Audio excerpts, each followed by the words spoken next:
우리에게 주신 하나님의 말씀 여호수아 24장 22절에서부터 33절까지 말씀입니다. 한 절씩 교독하겠습니다. 여호수아가 백성에게 이르되 너희가 여호와를 택하고 그를 섬기리라 하였으니 스스로 증인이 되었느니라 하니 그들이 이르되 우리가 증인이 되었나이다 하더라.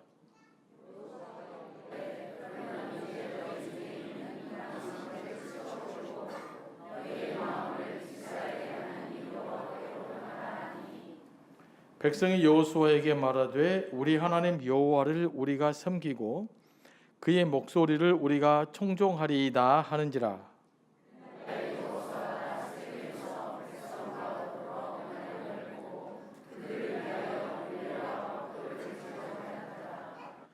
여호수아가 이 모든 말씀을 하나님의 율법책에 기록하고 큰 돌을 가져다가 거기 여호와의 성소 곁에 있는 상수리 나무 아래에 세우고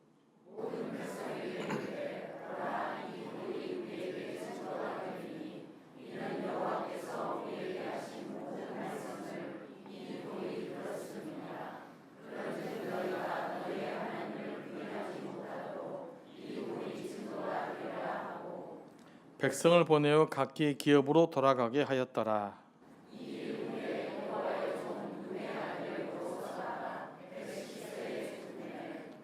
그들이 그를 그의 기업의 경내 딥낫세라에 장사하였으니 딥낫세라는 에브라임 산지 가스산 북쪽이었더라.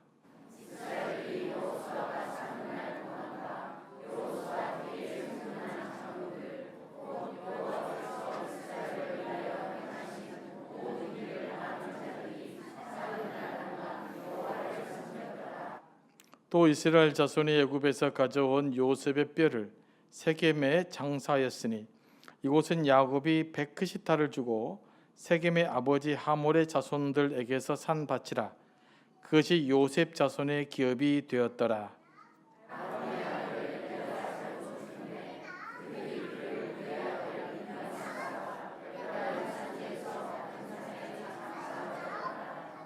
아멘. 말씀을 위해서 기도합니다. 성령 하나님, 이 시간도 우리를 감동하여 주시고 우리에게 필요한 말씀으로 채워주시고 우리를 향한 주님의 음성 듣게 하여 주옵소서. 예수님의 이름으로 기도합니다. 아멘. 어떻게 추석 명절은 잘 보내셨죠? 네. 이번에는 가족들과 화합하는 시간이 되셨습니까? 네. 이번 몇몇 분들을 통해서 들은 소식인데 이번 명절만큼은 가족 간의 화합을 위해 노력했다. 또 그렇게 실천해 보니 좋다라는 소식이 들렸어요. 그래서 참 감사했습니다. 이렇게 말씀을 전하는 목회자의 보람은 여기에 있는 것 같아요. 살아봅시다. 한번 해봅시다. 그래서 하나님 뜻을 좀 만들어 갑시다. 그런 누군가가 이 말씀을 듣고 실천하고 마음을 합하고 그 일들이 이루어져 가는 것을 보면 그때 가장 목회자로서는 행복한 것 같아요. 이 일을 위해서 존재하는 거니까 누군가가 마음을 같이 함께 하실 분들이 있구나, 이렇게 실천해 가시는 분들이 있구나 라는 생각을 할 때 또 새로운 희망도 느끼게 됩니다. 그런 의미에서 저는 또 이번 명절은 참 나름대로 또 보람 있는 시간들이었습니다. 하나님의 나라는 이렇게 우리의 삶 현장 가운데서 우리 하나님의 말씀을 실천하는 가운데 이루어져 가기 때문에 그렇죠. 내가 하나님께 순종하는 그곳에서부터 하나님의 나라가 시작되기 때문에 이거는 굉장히 중요한 일이라고 생각을 합니다. 그래서 어쨌든 말씀을 듣고 내게 주신 음성을 듣고 그 음성에 따라서 뭔가 이렇게 해보는 것, 이것들이 우리에게 매우 필요하다고 믿습니다. 여호수아는 하나님을 질투하시는 하나님이라고 했습니다. 지난주에도 말씀드렸는데 실은 오늘 나눌 말씀은 22절부터 24절까지 말씀 중심으로 나누려고 해요. 여호와는 하나님은 질투하시는 하나님이라고 했을 때 그 질투하시는 하나님을 제가 뭐라고 말씀했습니까? 우리를 인격적으로 사랑하시는 하나님이라고 이해해야 된다고 말했습니다. 그러니까 우리의 반응을 기대하시는 하나님, 이게 질투하시는 하나님이라고 이해하면 돼요. 고대 영지주의자들은 이 질투하시는 하나님에 대해서 잘 이해하지 못했어요. 뿐만 아니라 당시 고대 철학자들도 그랬어요. 하나님이 영원하면 변하지 않는 분이잖아요. 변하지 않는 분인데 어떻게 감정이 변할 수 있느냐, 어떻게 질투할 수 있느냐, 이건 좀 수준이 낮은 하나님이 아니냐, 이렇게 사실 영지주의자들도 그렇게 생각을 했었고 당시 그리스 철학자들도 그랬어요. 그러니까 신은 완전한 하나님이고 불변한 하나님이기 때문에 어떠한 변화가 없어야 된다는 거죠.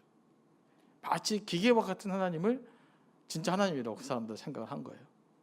그러나 성경은 그렇게 이야기하지 않고 하나님은 어떤 분이다? 인격적인 하나님이라고 말씀하셔요. 오늘 말씀대로 질투하신 하나님이다. 질투하는 건 뭐예요? 감정의 변화가 있는 하나님이라는 뜻이잖아요. 그러니까 뭔가 변화되는 신적 존재에 대해서 이 영지주의자들이나 고대 철학자들 이해를 잘 못했어요.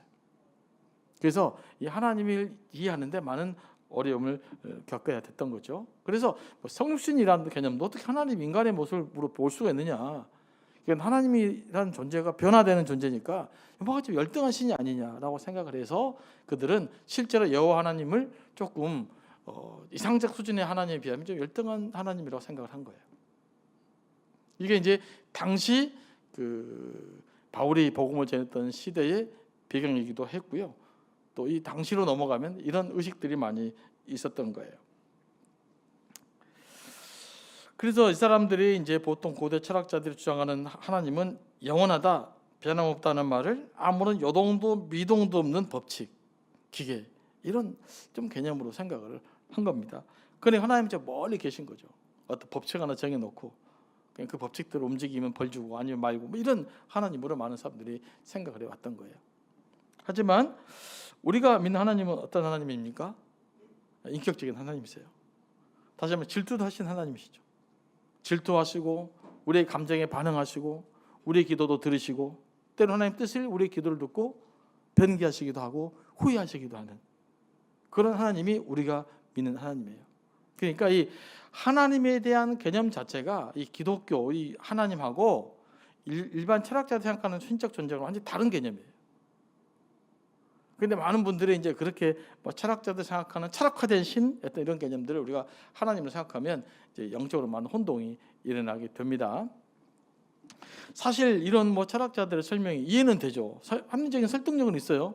하나님 불변하니까 회전하는 그림자도 없으시다고 그랬는데 그 불변하신 하나님 어떻게 뭔가 변화될 수 있느냐라고 하는 이야기는 설득력 있는 이야기는 있을 수가 될지도 몰라요. 하나님은 우리는 그 합리적이고 설득력 있는 설명을 믿는 게 아니에요. 우리의 믿음은 뭐에 대한 믿음이에요? 성경에 대한 믿음이에요. 그러니까 성경에서 하나님 어떻게 기록되어 있지 않느냐? 성경 기록된 하나님을 믿는 것이지 인간이 설명할 합리적인 어떤 그 이야기를 그 논리를 믿는 것은 아닙니다. 우리가 여기에 대한 명확한 인식이 없으면 자꾸 그 믿음성으로 헷갈릴 수가 있어요. 엉뚱한 이야기를 할 수 있단 말이에요. 물론 이제 신학자들은 이렇게도 생각해보고 저렇게도 생각해볼 수 있어요. 왜냐하면 학문을 정립하는 사람들이니까. 그러나 우리 신앙의 기준은 우리는 절대 성경이 있어야 된다는 것을 다시 한번 기억해야 돼요. 그러면 하나님이 변함없다는 뜻은 도대체 무슨 뜻인가? 성경 하나님이 변함없다는 말이 나오잖아요. 영원 불변하다라는 말은 또 무슨 뜻인가? 그건 이해해야 되잖아요. 성경의 말 하나님이 변함없다는 말은 뭐냐면 하나님의 속성, 하나님의 본성이 변함없단 말이에요. 다시 말해서 창조자 하나님의 속성, 거룩하신 하나님의 속성, 자비하신 하나님의 속성, 약속의 신실한 하나님의 속성, 이건 절대로 변하지 않는다는 거예요. 그래서 우리가 하나님의 변하지 않는 분은 그분의 본성이 변하지 않는 거예요. 인간을 향한 약속이 변하지 않는 거예요. 우리가 변하지 않는 하나님에 대해서는 이렇게 올바른 이해를 해야 되는 거예요. 오늘 성경은 말합니다. 분명히 질투하신 하나님이라고 말해요. 인격적인 하나님이라고 말하는 거예요. 인격이 뭐예요? 서로 반응하는 것이 인격이죠. 그렇죠? 여러분과 저 인격적 관계가 뭐예요? 반응하면 인격적 관계가 돼요. 그런데 무슨 말 하든지 아무런 반응이 없이 그래 너는 짖어라 나는 흘러들렸다 그러면 인격적 관계가 형성이 안 되는 거죠. 그러니까 인격이라는 건 서로 반응하는 거예요. 그러니까 여러분이 인격에 대해서 자주 알으셔야 돼요. 그래서 반응할 때 인격적인 존재예요. 하나님 우리 기도에 반응하시는 분이에요. 하나님 우리 찬양을 듣고 기뻐하시는 분이세요. 하나님 우리가 잘못된 길을 갈 때 한탄하시는 분이세요. 그래서 하나님은 실은 변화되는 분이에요. 하지만 우리를 향한 사랑의 본성, 그 거룩함의 본성, 천지를 창조한 전능함의 본성은 절대로 변하지 않는 것이죠. 그 말씀은 절대로 변하지 않는다라는 의미에서 하나님은 변하지 않는 분이십니다. 이 부분을 여러분들 잘 이해하셔야 될 줄로 믿습니다. 그게 우리의 신앙이에요.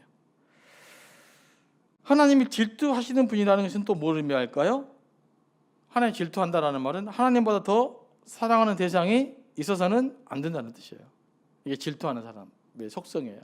하나님의 질투는 인간의 질투랑 좀 달라요. 그런 의미에서 하나님이 나의 최우선 순위가 돼야 된다. 그 다음에 이제 당시 가나안 시대 문화는 뭡니까? 많은 사람 자신들의 신들을 섬기고 살았잖아요. 그러니까 질투하신 하나님이 뭐예요? 이스라엘 백성이니까 하나님의 백성이잖아요. 하나님의 속한 자잖아요. 그럼 이 사람 누구만 섬겨야 돼요? 하나님만을 섬겨야 돼요. 그래서 이 사람들이 눈을 돌리는 거 이거 내가 못 보겠다. 이게 질투하신 하나님이 갖고 있는 속성이에요. 그러니까 다른 신들 다 버리고 오직 하나님만을 따라야 된다. 이 이야기의 다른 표현이 나는 질투하신 하나님이다. 하나님을 질투하신 하나님이라는 표현인 것입니다. 그래서 우리 하나님의 좀 질투를 이해하셔야 돼요. 하나님 질투의 대상은 첫 번째로 우상이겠죠. 첫 번째 이건 뭐 당연한 거고 표면적 드러난 우상이니까 이건 뭐 이런 여지가 없는 것이고, 두 번째는 뭘까요? 우리가 하나님보다 사랑하는 대상이 바로 하나님 질투의 대상이 되는 거예요. 그럼 우리는 이런 고민을 했죠. 이런 이야기 하면요, 제 아이가 처음에 저에게 질문했을 때 애들이 헷갈렸나 봐요. 아빠, 그러면 내가 하나님을 아빠보다 더 사랑해야 돼? 이런 거 말이죠. 이제 이런 질문 하더라고. 실제로 제가 우리 아이들에게 받았던 질문이에요. 그러면 아빠보다 하나님을 더 사랑해야 돼? 이런 거죠. 저도 그럼 어떻게 해야 돼? 저한테 묻더라고요. 저도 상당히 난감하더라고요. 자녀들이 여러분을 그렇게 질문하시면 어떻게 대답하겠습니까? 네. 아빠보다 하나님을 사랑해야 돼요? 엄마보다 하나님을 사랑해야 돼요? 그런 의미로 사랑일까요? 저는 그래서 제가 어떻게 대답했느냐, 야, 그런 것이 아니다.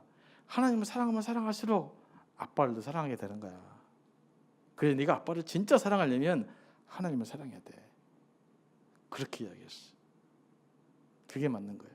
하나님을 사랑하면 사랑할수록 자기 아빠 엄마를 더 사랑하게 돼 있어요. 근데 이걸 배타적으로 그래 그러면 넌 하나님이 먼저 보고 항상 아빠는 뒤에 돼야 된다. 하나님 부모는 뒤에 돼야 된다. 그러면 자칫하면 잘못 해석하면 이게 비인간적인 비인격적인 신앙성을 갈 수가 있습니다. 하나님을 가장 우선적으로 사랑하는 거예요. 하나님을 가장 우선적으로 사랑하면 그만큼 내가 사랑하는 사람을 더 잘 사랑할 수가 있어요. 하나님을 우선적으로 사랑하면 내가 사랑하는 사람을 더 잘 사랑하게 되기 때문에 하나님을 사랑하는 것이 더 중요하다라는 뜻입니다. 그런데 내가 아내를 위해서 자녀를 하나님을 포기하잖아요. 그러면 더 잘 사랑할 수 없어. 아내를 더 사랑할 수 없고 자녀를 사랑할 수 없게 되는 거예요. 그래서 하나님 사랑의 우선순위가 명확해야 될 줄로 믿습니다. 이런 것들을 명확히 우리가 인식하며 살아가야 되는 거예요. 자, 그래서 우리가 그런 의미에서 질투하신 하나님을 우리가 묵상하면서 그 앞에 자도로 서는 거, 하나님 우리 삶의 제 우선순위가 돼야 된다. 하나님을 가장 먼저 사랑해야 된다. 하나님을 가장 사랑하는 길이 곧 사람을 사랑하는 길이다 라고 하는 것. 하나님의 사랑의 관계가 깨지는 순간 나와 다른 사람과 관계도 깨질 수밖에 없다. 그래서 내가 다른 사람을 더 사랑해 원하십니까? 더 여러분 성숙한 삶을 살아가기 원하십니까?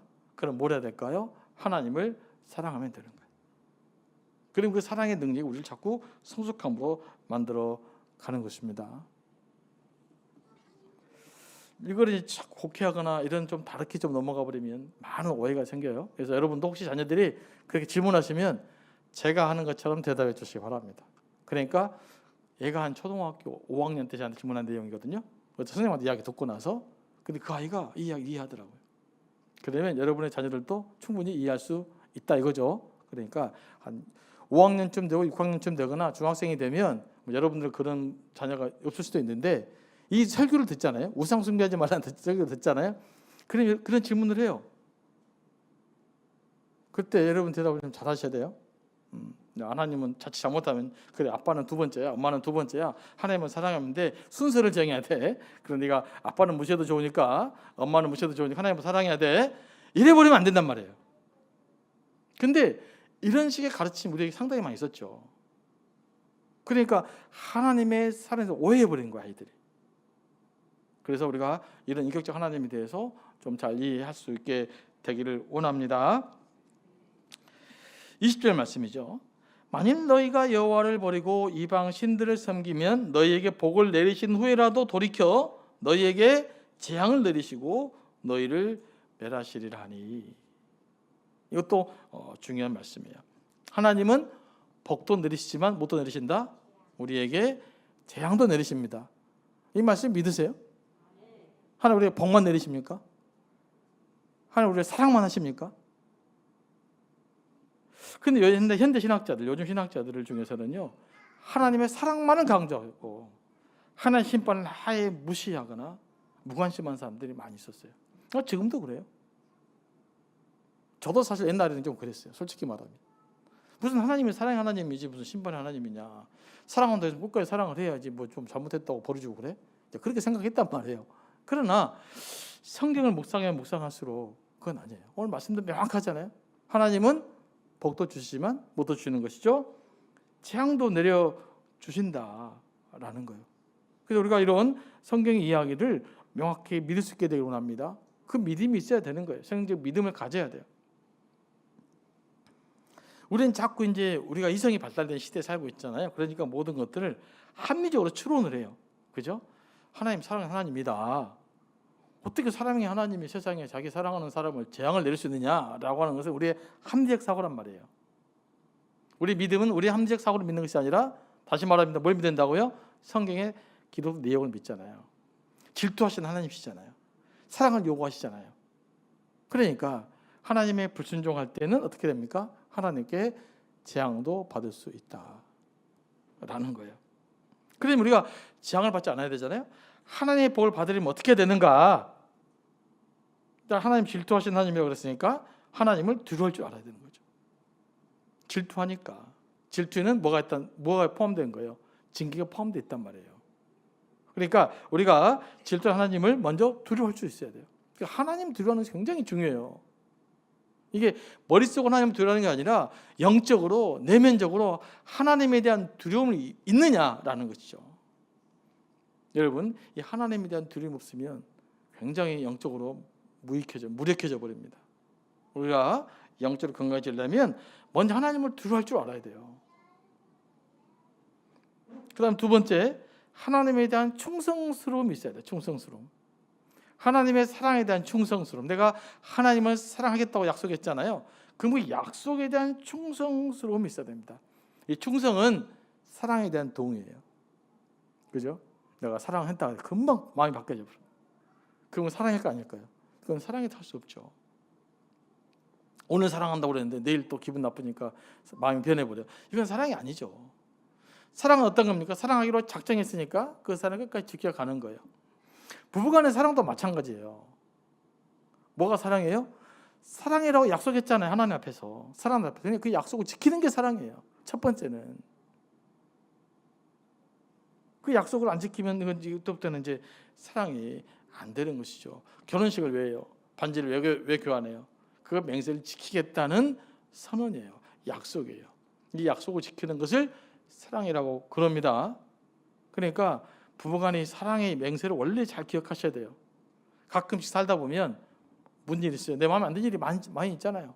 서로 기대 심리에 안 채워지거든요. 그럼 내 기대 심리가 안 채워지니까 당신은 내가 사랑하는 사람이 아니야. 이 사랑이 끝이야. 그러면 안 된단 말이에요. 약속이기 때문에 어떻게 서로 대화를 하면서 이걸 풀어나갈까 고민해가면서 하나를 만들어가는 것이 사랑인 것처럼 하나님과의 관계도 마찬가지죠. 하나님에 대한 사랑의 충성스러움, 이게 하나님을 사랑하는 다른 표현이에요. 그래서 하나님 사랑을 작정했으니까 충성스럽게 이 원리 끝까지 지켜내야 됩니다. 이 사랑의 원리를 잘 알지 못하면 사랑하는 것이 좀 어려워요. 자꾸 감정적으로만 사랑하려고 하니까 뭐가 문제예요? 자꾸 그냥 뭐 기도하다가 맨날 눈물 흘려야 되고, 맨날 막 감사가 넘쳐야 되고, 날마다 그냥 막 역동적인 뭐가 있어야 되고, 그러면 너무 좋아요. 하지만 어떻게 인생이 그렇게 될 수 있겠어요? 때로는 기도하다가 졸리기도 하고, 기도가 딴 생각도 하고, 안 그래요? 여러분은? 저만 그런가? 홍대 갔다 오고 그러잖아요. 기도하다가 막 미국도 갔다 오고, 막 때로는 뭐 드라마 속으로 갔다 오고. 날마다 그러면 좋겠지. 우리 인간이라는 것은요, 그럴 수가 없어요. 그렇잖아요. 그럼에도 불구하고 하나님을 사랑한다는 것이 뭐냐라는 것이, 끝까지 하나님에 대한 그 의리를 지켜가는 것이죠. 날마다 감동스러움 좋지만 인간은 그렇지 못해요. 그렇게 생겨 그만한 능력도 안 되고요, 그만한 경건성도 우리에게는 갖춰져 있지 않아요. 그래서 끊임없이 기도도 씨름해야 되고 싸워야 되는 거고, 때로 지루한 시간 앉아내야 되는 거고, 버텨야 되는 거고, 막 그러면서 기도가 성장하는 거예요. 찬양도 때로는 그냥 지루하고, 막 때로는 감동 없지만 부르다가 또 감동이 되고 눈물도 나오고, 뭐 그렇게 가는 거예요. 이런 게 총체적인 신앙의 모습을 우리가 이해해야 될 줄로 믿습니다. 그러니까 이 모든 왔다 갔다 하는 우리 그 감정 속에서 조양의 것이 뭐냐? 그럼에도 불구하고 하나님의 약속 기억하고 하나님에 대한 사랑의 충성스러움, 내가 하나님을 사랑했다고 약속했기 때문에 그걸 끝까지 지켜내는 것이 바로 하나님을 향한 사랑이에요. 이 사랑이 우리에게서 회복돼야 될 줄로 믿습니다. 이게 질투하신 하나님에 대한 우리의 반응이에요. 우리가 예수 믿고 구원받은 자도 끝까지 그 믿음을 지켜야 돼요. 끝까지 믿음을 지키는 것을 하나님에 대한 사랑이라고 그래요. 그래서 초대교회에 이제 박해가 심했잖아요. 박해가 심하다 보니까 예수를 믿는 것을 포기하는 사람들이 생겼어요. 이 사람들 배교자라고 그랬잖아요. 이 사람 성경은 말합니다. 그들의 구원이 있다고 말하잖아요. 구원에서부터 떨어졌다라고 말해요. 그 말이 뭐예요? 끝까지 믿음을 지키지 못했다. 우리가 예수 믿고 구원받지만 끝까지 그 믿음을 지켜야 될 사명이 우리에게 있는 겁니다. 끝까지 지켜야 되는 거예요. 물론 왔다 갔다 할 수 있다니까요. 감정이 믿음이 더 좋을 수도 있고, 때로는 믿음이 약해질 수도 있고, 확신이 흔들릴 수도 있고, 세상에 왜 이럴 수가 있는가 하나님도 의심할 수도 있고, 질문도 할 수도 있고, 하나님께 따지고 그럴 수도 있어요.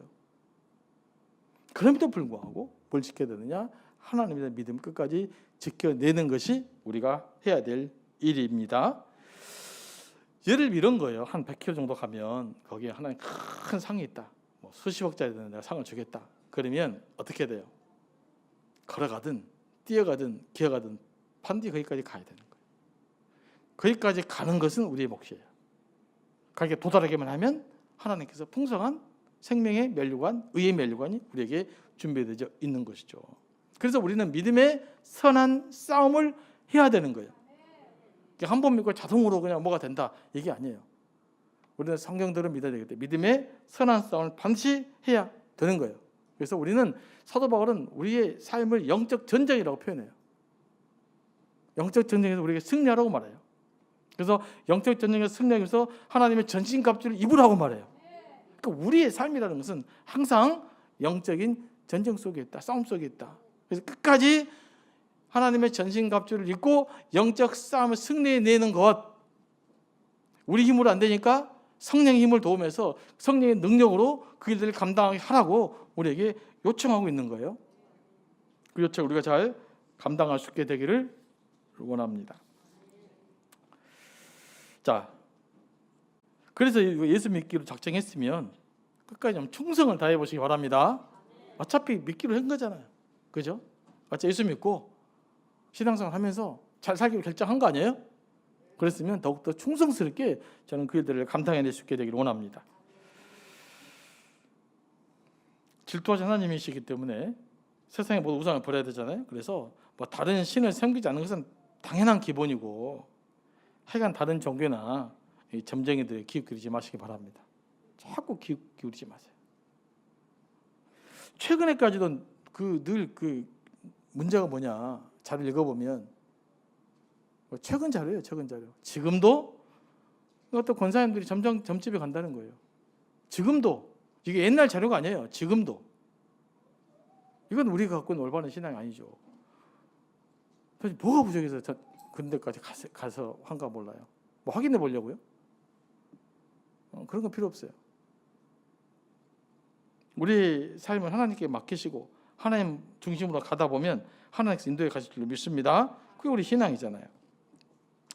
22절 보면 스스로 증인이 되었다라고 이야기하잖아요. 스스로 증인이 되었다. 이게 굉장히 무슨 말이에요?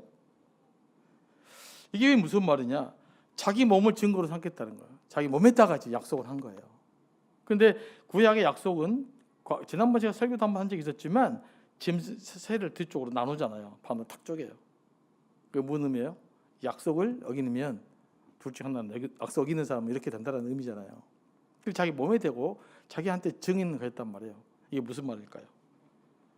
내 몸으로 주님께 충성을 한 거예요. 그럼 무슨 뜻이에요? 내가 하나님께서 여길 경우에는 그 대가를 뭘로 받겠다? 내 몸으로 받겠다는 거예요. 놀라운 결심이죠. 그만큼 이 당시에는 이 결단이 중요했던 것 같아요. 새로운 역사를 시작해 가야 되는데 이 정도 결단을 하면 나아가야만 되지 않겠어요? 그래서 이스라엘 백성들 스스로 자기 몸에다가 증인을 삼아서 하나님의 약속을 지키지 않으면 그 대가는 내 몸으로 받겠습니다라고 이야기하면서 약속을 하고 굳세게 결심하면서 새로운 역사를 시작해 나갔던 것입니다. 그러자 이제 여호수아가 말하죠. 너희 중에 이방신들 치워버리고 마음을 하나님께로 향하라. 여기서 중요한 단어는 뭐예요? 마음이에요. 마음. 뭐가 하나님께 향해야 돼요? 마음이 하나님께 향해야 돼요. 마음이. 모든 행동은 뭘로부터 시작돼요? 마음으로부터 시작돼요. 사람은 마음이 있는데 행동하게 돼 있어요. 그러니까 마음이 어디로 향하냐?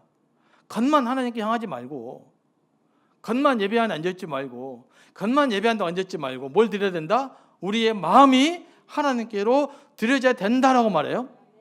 그러니까 신앙생활의 중심은 뭐냐? 우리 자꾸 마음을 바라보는 게 마음. 내 마음이 지금 어디를 향하고 있느냐? 이걸 자기 성찰이라고 그래요. 이거 굉장히 잘해야 돼요. 내 마음이 어디로 가는지를 모르니까, 내 마음을 살피지 않으니까, 지금 내 마음의 상태가 어떤 상태인지를 내가 고려하지 않으니까 내가 함부로 말하고 함부로 행동하고 살아가는 거예요. 우리가 끊임없이 그 마음, 그러니까 예수 믿는다는 거, 신앙생활 한다는 것은 뭐냐면요, 예수의 이름으로 내 마음을 살피는 거예요. 그러면 많은 답이 나오고요, 많은 문제 해결돼요. 지금도 여러분이 겪는 수많은 갈등의 문제도요, 성령의 능력으로 성령의 빛을 비춰서 여러분의 마음을 살피기 시작하면 대부분이 해결돼 버려요. 이걸 안 해서 문제지. 그렇죠? 안 해서 문제예요. 그래서 끊임없이 내 마음이 어디를 향하고 있는가를 살펴봐야 된다. 그 마음이 절대로 우상을 향하면 안 되고 오직 하나님만을 향해야 된다. 그래 반드시 하나님께서 우리 인생을 책임져 주실 것입니다. 여호수아의 말씀을 들은 백성들 다시 한번 결단하죠. 우리 하나님 여호와를 우리가 섬기고 그의 목소리를 우리가 청종하리이다. 이게 24절 말씀이에요. 자, 우리가 하나님을 섬기고 뭘 청종한다? 그의 목소리를 청종하리이다. 하나님을 섬기는 첫 번째 행동이 뭐냐? 하나님의 목소리에 청종하는 거예요. 하나님의 음성을 듣는 거예요. 하나님의 백성해야 될 첫 번째 일이 뭐냐? 하나님의 음성을 듣는 거예요. 여러분, 매일 여러분의 자녀들이 해야 될 첫 번째 가르침이 뭐예요? 부모님의 말을 듣게 하는 거예요. 그럼으로써 내 자녀로서의 성숙해가는 거예요. 우리가 하나님의 음성을 듣는데 집중해야 될 줄로 믿습니다. 사람은 의외로 들은 대로 행동합니다. 그러니까 여러분이 뭘 듣느냐가 여러분 행동을 하는 거예요. 즉 여러분 행동은 어떤 행동을 하게 되잖아요. 그럼 주변에 있는 수많은 소리를 여러분들이 들었기 때문에 그 들음의 결과로서 어떤 말을 하게 되고 행동을 하게 되는 거예요. 굉장히 중요한 거예요. 그래서 우리가 뭘 들어야 되느냐? 자꾸 세상 소리를 들을 거냐? 사람 소리를 들을 거냐? 아니면 하나님의 음성을 들을 거냐? 자꾸 말씀을 묵상하며 말씀에서 들려온 하나님의 음성을 들어야 될 줄로 믿습니다. 그래야 하나님이 원하시는 길을 우리가 걸어갈 수 있는 거예요. 요즘 우리는 너무나 많은 소리를 듣고 살아요. 너무나 많은 세상 소리, 너무나 많은 사람들의 소리. 그래서 우리의 마음들이, 우리의 심령이 자꾸 다른 데로 정신을 빼앗겨버려요. 이제 다시금 우리가 어디에 집중해야 되느냐? 하나님의 말씀을 듣는데 집중해야 될 줄로 믿습니다. 할 수 있으면 말씀을 묵상하시고, 주일날도 본문도 있으시고 또 묵상하시고, 수요 기도 끝나면 또 말씀 묵상하시고, 새벽 기도 말씀 묵상하시고, 그 말씀을 통해서 감동되는 어떤 그 메시지, 그것이 하나님의 음성이거든요. 그것을 여러분 잘 드러낼 수 있게 되기를 원합니다. 사무엘상 15절 22절에서 사무엘이 사울에게 말하는 것이 있잖아요. 여호와께서 번제와 다른 제사를 그 목소리 청종하는 것을 좋아하심 같이 좋아하겠나이까. 하나님 가장 좋아하는 것이 뭐라고요? 그 무엇보다도 하나님의 음성을 듣는 것을 좋아하신다. 순종의 제사보다 낫고 듣는 것이 수양의 기름보다 낫다. 하나님께 드리는 최고의 제물보다도 뭐가 낫다? 말씀을 순종하고 듣는 것이 낫다는 거예요. 그래서 여러분 하나님의 말씀을 좀 듣는데 최선을 다했으면 좋겠어요. 그러니까 이 설교를 들을 때도 메시지를 들을 때요, 다 여러분에게 들리지 않을 거예요. 하지만 그 중에서 날려 하나님의 음성이 뭐지? 그걸 자꾸 질문하셔야죠. 그 여러분의 어떤 감동으로 다가온 그 말씀을 붙드셔야 돼요. 여러분 설교를 듣는데 기본적인 자세는 그런 거예요. 이 사람이 얼마나 설교를 잘하느냐, 말을 잘하느냐, 얼마나 재밌게 하느냐, 그게 아니라 이 메시지를 통해서 어떤 하나님의 음성을 들을 거냐, 어떤 말씀이 지금 내게 다가오고 있느냐, 어떤 말씀이 내게 부딪히고 있느냐, 여기에 집중하셔야 돼요. 그래서 그 다가오고 부딪히는 말씀을 하나의 음성으로 붙들려 기도하며 나아갈 때 하나님 구체적으로 우리의 삶을 인도에 가실 줄로 믿습니다. 이 이야기를 여호수아가 하는 거예요. 그래서 이제 마지막 부분은 다음에 한 번 더 이야기해야 될 것 같아요. 여기까지만 오늘 말씀을 정리하며 또 마치도록 하겠습니다. 자, 그럼 기도하고 나아가려고 합니다. 하나님, 오늘 또 말씀을 묵상했습니다. 이 말씀해 주신 주님의 음성을 붙들고 또 승리하며 살아가기를 원합니다. 성령께서 함께하여 주옵소서. 예수님의 이름으로 기도합니다. 아멘.